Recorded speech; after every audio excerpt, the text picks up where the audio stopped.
दुनिया की सबसे बड़ी पवन ऊर्जा पतंग उत्तरी चीन के आसमान में उड़ चुकी है। सभी तय टेस्ट का पूरा होना चीन की ऊंची पवन ऊर्जा टेक्नोलॉजी का एक बहुत बड़ा कदम है, एक बहुत बड़ी सफलता है। विशाल पतंग जैसी दिखने वाली, बिजली पैदा करने वाली ये पतंग 300 मीटर से अधिक ऊंचाई पर पवन ऊर्जा पैदा कर सकती है और इसे एक केबल के जरिए जमीन तक पहुंचा सकती है, जो बिजली पैदा करने के लिए एक जनरेटर चलाती है। पवन ऊर्जा उत्पादन का ये एक बिल्कुल नया तकनीकी जरिया है।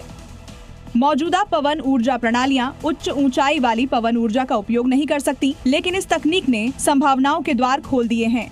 तुर्की के दोगना असर में बर्फबारी का सिलसिला शुरू हुआ। तापमान में तेजी के साथ गिरावट आ रही है, लेकिन इस पूरे हालात से यहाँ के कारोबारी खुश नजर आ रहे। देखिए, तुर्की के इस पूरे इलाके को स्कीइंग के लिए जाना जाता है और इसके लिए तुर्की के सिवास प्रांत का दोगानसार शहर तैयार हो गया है।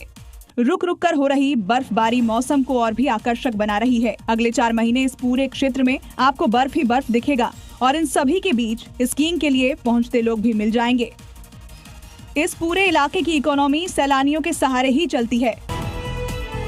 दिल्ली ब्लास्ट मामले में आतंकी उमर का नया वीडियो आया सामने। वीडियो में मोबाइल शॉप में दिखा आतंकी डॉक्टर उमर फरीदाबाद का बताया जा रहा है वीडियो।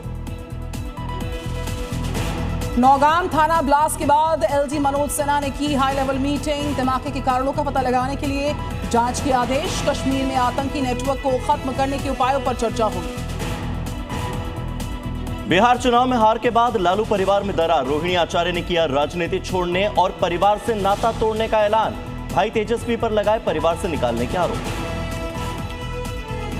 बिहार में तेज हुई नई सरकार के गठन की तैयारियां। पटना से दिल्ली तक बैठकों का दौर जारी। कल पटना में एनडीए विधायक दल की बड़ी बैठक बुलवाई। मुख्यमंत्री योगी आदित्यनाथ के ऑफिसर्स को निर्देश, कहा लैंड बैंक विस्तार के लिए प्लग एंड प्ले मॉडल करें लागू। रेवेन्यू शेयरिंग आधारित लीज रेंटल नीति तैयार करने के आदेश। बाबा बागेश्वर धीरेन्द्र शास्त्री की सनातन हिंदू एकता पदयात्रा का आज वृंदावन में समापन समारोह में कई प्रमुख साधु संत पहुंच रहे हैं। सुरक्षा की पुख्ता व्यवस्था। आरएसएस प्रमुख मोहन भागवत का बड़ा बयान। बोले 4% लोग दुनिया के 80% संसाधनों का कर रहे इस्तेमाल। कहा भारत से ही निकलेगी वैश्विक संकट के समाधान की राह।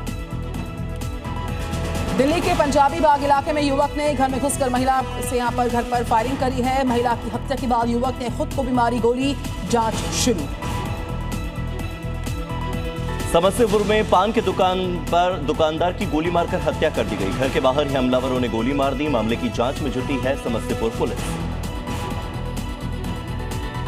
राजस्थान के सोजत में मेहंदी फैक्ट्री में लगी भयंकर आग। कई कर्मचारी इसकी चपेट में आए। राहत बचाव कार्य जारी।